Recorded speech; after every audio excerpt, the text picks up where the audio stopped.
पुढची बातमी बघूयात। सरकारकडून अण्णासाहेब पाटील महामंडळाला 300 कोटींचा भक्कम निधी देण्यात आला।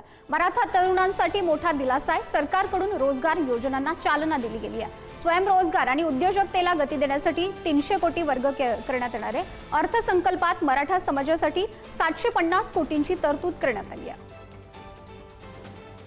प्रतिनिधी सुशांत सावंत आपल्याशी जोडले गेलेले आहेत। सुशांत, मराठा तरुणांसाठी एक मोठा दिलासा म्हणावा लागेल, याबाबत काय अधिकची माहिती आहे?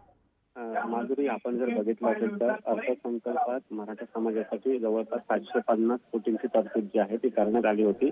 त्यातील 300 कोटी जे आहे त्याचा भक्कम निधी आता वितरित करण्यात आलेला आहे।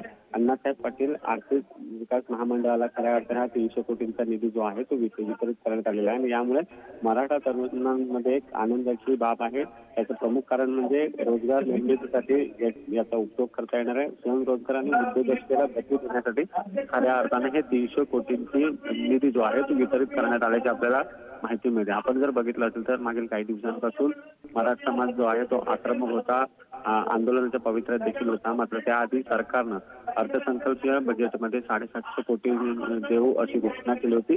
त्यातील 300 कोटी आता वितरित करण्यात आलेले आहेत। माधुरी, सुशांत, धन्यवाद दिलेल्या सर्व माहितीसाठी।